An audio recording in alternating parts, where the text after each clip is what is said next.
안녕하세요. 여러분의 자기 개발을 돕는 방송 조간일TV입니다. 오늘 방송 주제는요, 만나면 재수 없는 사람, 이런 사람 만나지 마세요. 이렇게 잡았습니다. 방송을 계속 보시기 전에 저의 동영상 구독 누르고 보시죠. 그러면 용기 100배에서 더 좋은 콘텐츠로 보답하겠습니다. 우리가 인생에서 많은 사람을 만납니다. 우선 배우자를 어떤 사람을 만나느냐도 중요하고, 직장에서 상사를 어떤 사람 만나느냐, 부하를 어떤 사람 만나느냐, 동료를 어떤 사람 만나느냐에 따라서 인생이 달라집니다. 그래서 누구를 만나느냐가 상당히 중요한데, 며칠 전에 제가 잘 아는 한양대학교의 유영만 교수님이 재미난 책을 보내주셨어요. 이런 사람 만나지 마세요. 더군다나 이 밑에 있는 것 보면은, 나는 내가 만나는 사람으로 이루어졌다. 내가 어떤 사람을 만나느냐에 따라서 내 인생이 달라진다는 것을 의미하는 것이죠. 맞습니다. 지금까지 이렇게 보면요, 뭐 수많은 사람이 내 인생을 바꾸는 게 아닙니다. 언젠가 결정적으로 그때 그 사람을 만난 것이 내 인생을 바꾸는 경우가 많죠. 그 사람을 만났기 때문에 내 인생이 잘 뻗어나가는 경우도 있고, 그 사람을 만났기 때문에 아주 애를 먹는 경우도 있죠. 그래서 어떤 사람을 만나느냐가 인생을 좌우합니다. 그래서 저는 이런 표현을 씁니다. 만남이 운명이다. 만남이 운명을 가름한다, 이런 뜻이죠. 그럼 어떤 사람을 피하고 어떤 사람을 만나야 될까요? 물론 사람을 일일이 가려가면서 만날 수는 없지만, 적어도 말이죠, 사람을 만남에 있어서 이런 사람을 조심해야 되겠구나, 이 사람하고의 만남 피해야 되겠구나 하는 그런 유형은 우리가 좀 생각해 볼 필요가 있어요. 뭐 여러 가지 유형이 있겠지만, 저는 이 유영만 교수님의 책을 보면서 저 자신을 이렇게 돌아보고 옛날의 경험을 살려서 저 나름대로 5가지 유형을 찾아냈습니다. 첫째 유형은요, 궁합이 안 맞는 사람입니다. 궁합이라고 하면 우린 결혼을 떠오르죠. 가서 사주를 보고 궁합이 맞느냐 안 맞느냐 이걸 따지는데, 그게 아니고요, 이 사회생활, 직장생활에서도 나하고 궁합이 안 맞는 사람이 있습니다. 저도 직장생활에서 그런 사람, 여러 사람 만난 적이 있습니다. 참 곤혹스럽습니다. 이상하게요, 그 사람하고 관계를 좋게 하려고 한 어떤 일도 나중에는 결과가 나빠가지고 오해를 사고 관계가 더 틀어지는 계기가 되더라고요. 참 애먹겠더라고요. 그런 몇 번의 경우를 당하고 나니까 안 되겠구나, 이 사람하고는 만나지 말아야 되겠다, 헤어져야 되겠다, 이런 생각이 들더라고요. 궁합이 안 맞는 사람, 여러분도 아마 있을 겁니다. 이상하게 뭔가 핀트가 어긋나는 사람이 있어요. 그런 사람하고 같이 있으면 있을수록 나중에 큰 수렁에 빠질 수도 있다는 생각에서 그런 사람 교류하지 말고 피하시기 바랍니다.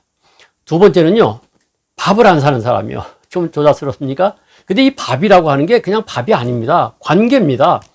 나는 계속해서 그 친구를 만나서 밥을 사는데, 한 10번쯤 사도 한두 번 밥을 살똥말똥한 친구, 늘 얻어먹기만 하는 친구, 이런 친구는요, 단순히 밥을 안 사는 차원을 떠나서요, 나하고 교류하기를 원치 않는다는 것을 의미합니다.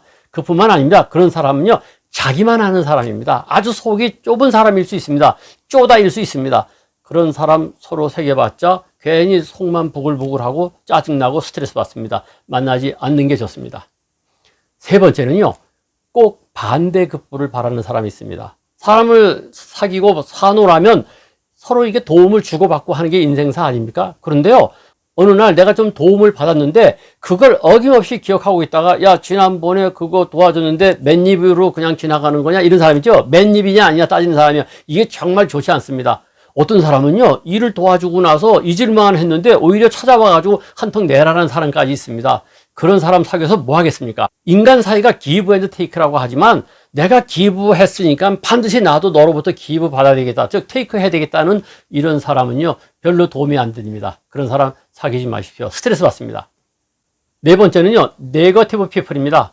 항상 부정적인 사람, 인상도 우울한 사람, 이런 사람 만나면 같이 우울해집니다. 그것이 나에게 전이가 됩니다. 그렇게 되면 일이 잘 풀릴 리가 없죠. 항상 말이죠, 뭐 부정적인 얘기하고 남 험담이나 하고 뭐 안 된다고 하고 뭐 죽는 얘기만 하고, 이런 사람 만나보세요. 그 귀를 받아도 뭐할 판인데 오히려 내 귀가 빠져나갑니다. 그런 사람 만나면 내 인생도 같이 추락할 수 있기 때문에 만나지 말고 피하는 것이 좋습니다. 다섯 번째는요, 뻥이 심한 사람이요. 동료들 중에 또는 상사나 부하 중에 그런 사람이 있죠. 뭐 허세가 심한 사람, 나중에 알고 보면은 요만한 걸 가지고 이만하게 부풀려서 말하는 사람이요. 한마디로 믿을 수 없는 사람입니다. 이런 사람은 자칫 잘못하면 거래에 있어서 사기를 당할 수 있는 그런 가능성이 농후하지요. 따라서 뻥튀기 하는 사람, 즉 신뢰할 수 없는 사람이죠. 이런 사람은 피하고 멀리하는 게 좋습니다. 자, 지금까지 이런 사람 만나지 마세요 했는데요. 이 방송의 목적은요, 어떤 사람을 만나지 말라고 하는 데 있는 게 아닙니다. 제가 이제 역발상의 얘기를 해드리겠습니다. 무슨 말씀이냐? 만나지 말아야 될 5가지 유형을 잘 돌아보시고 이걸 뒤집으면 어떤 사람이 돼야 만날 가치가 있다는 것인지를 알게 됩니다. 따라서 이 5가지 유형에 나를 대입해보고 나는 어떤 사람이 돼야 될 것인지, 그래서 내가 남에게 도움이 되는 사람, 만나면 재수가 있는 사람이 돼야 되겠다고 하는 것이 이 방송의 근본적인 목표입니다. 아마 유영만 교수님이 이런 사람 만나지 마세요 한 그 내용도 결국은 마찬가지일 겁니다. 자, 여러분은 남에게 재수 있는 사람입니까? 이것을 돌아보는 계기가 되기를 바랍니다. 이 방송 좋았으면요, 좋아요, 구독 눌러주시기 바랍니다.